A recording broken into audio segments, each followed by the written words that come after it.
Et quand on parle des problèmes de l'organisation de la distribution, pour l'électricité, on a un problème des cabines qui ne répondent plus aux charges actuelles, parce qu'il faut tenir compte que les temps évoluent, la population aussi croît, les besoins mêmement, bref, la consommation augmente alors que nous avons encore les transformateurs qui ont été mis en fonction du temps passé. À cela, ça traîne une certaine surcharge dans ces transformateurs, dans ce qui fait qu'on vit des cabines ou des transfos qui sont en train de péter à chaque instant. Et à cela, il y a aussi les problèmes des câbles qui ne répondent plus justement aux charges. Voilà quelques grandes lignes pour ce qui concerne l'électricité. Donc résoudre les problèmes des transformateurs, c'est-à-dire rajeunir ou s'occuper de la réhabilitation des cabines en fonction des charges, changer des câbles électriques, je crois que ça pourra être une réponse au problème de délestage. Et pour la régie des eaux, il y a aussi ces problèmes de distribution, entre autres les produits pour le traitement de l'eau et voire même les soins sur les tuyaux. Vous savez, j'étais moi-même surpris. Une fois, j'ai fait un petit voyage au pays. En ouvrant les robinets, ça ce n'est pas du blabla ou quoi, ce n'est pas les Quinois non plus qui vont me contester là-dessus, je le répète, qu'il y a eu des choses bizarres qui sont sorties dans les robinets, des choses qu'on n'a jamais connues. Et aujourd'hui, je lisais les palmarès ou les statistiques d'une organisation internationale qui tablait que parmi les grandes ou les grands problèmes ou les grandes maladies qui sont à la cause de la mortalité dans les pays du tiers-monde, notamment en Afrique, certaines maladies en grande partie proviennent de l'eau. C'est-à-dire que l'Afrique souffre encore des problèmes d'eau potable. Donc, résoudre ces problèmes, oui, ça coûte, mais ça ne coûte pas autant lancer un chantier d'une grande route pour laquelle on ne sait pas l'issue. Et cela est possible et faisable parce que quand je vois les dépenses qui sont engagées par les institutions mises en place, tant la présidence de la République, le gouvernement, le Parlement, et bien à quelque part, je sais que c'est une des questions que vous m'avez dit, on va en parler. On va plutôt en parler, excusez-moi, on va en parler. Je crois avoir donné raison à la dernière déclaration du président de la République au New York Times qui se disait dessus.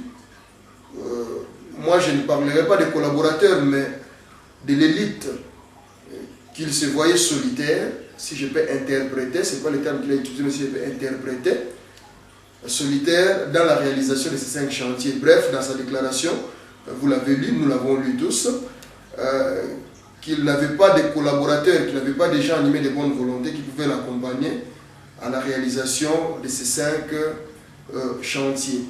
Donc, je disais qu'en regardant les dépenses engagées par les institutions mises en place par rapport aux réalisations de cette première ligne que je suis en train de proposer, je crois que ça pouvait être un élément qui allait impliquer la population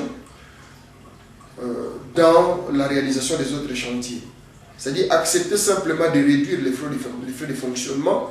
Je ne suis pas contre ceux qui gagnent. Mais si c'est que nous devons calculer avec vous et voir la réalité sur d'autres secteurs de la vie nationale, eh bien, il y a un certain déséquilibre. On est d'accord.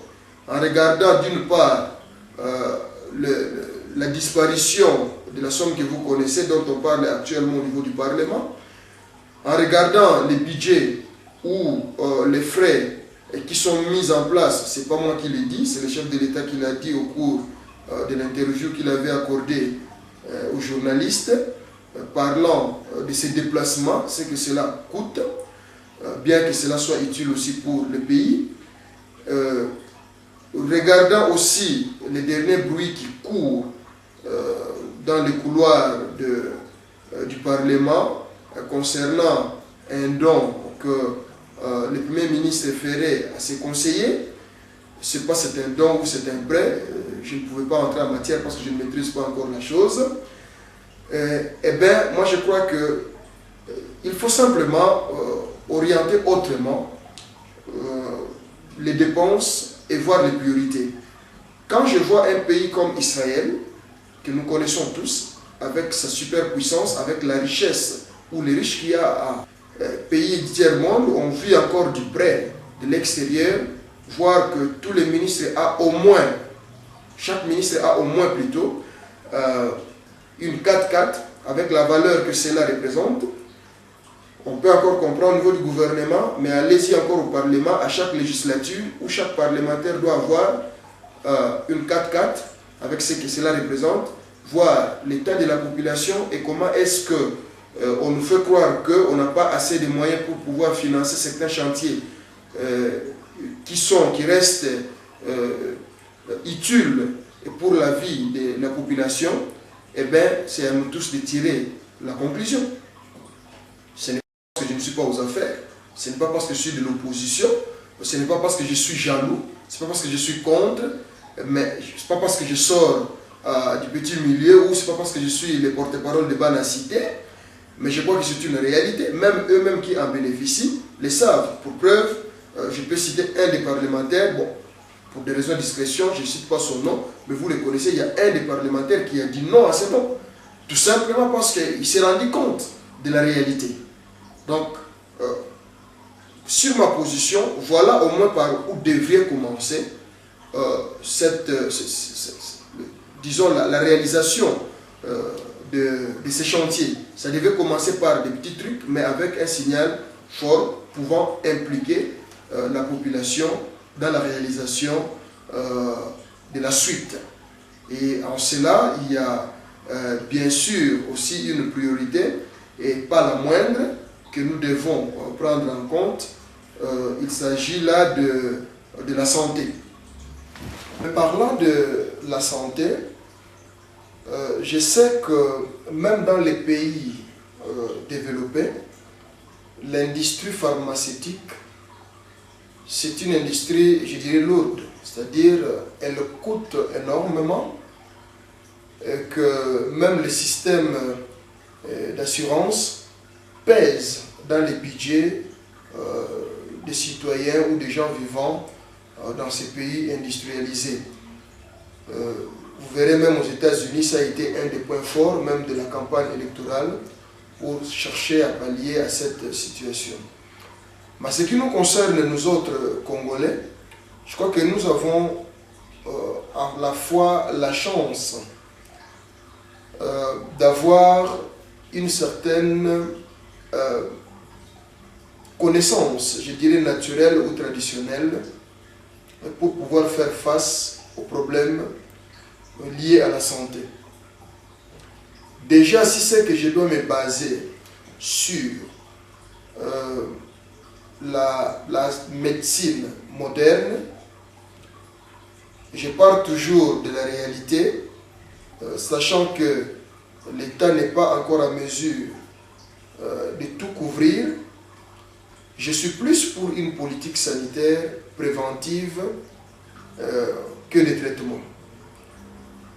Et je suppose, à moins que les médecins ou les professeurs puissent me contredire, mais je suis tranquille dans ma conscience quand je pense que, ou si je dois considérer cette expression qui dit que vaut mieux prévenir que guérir.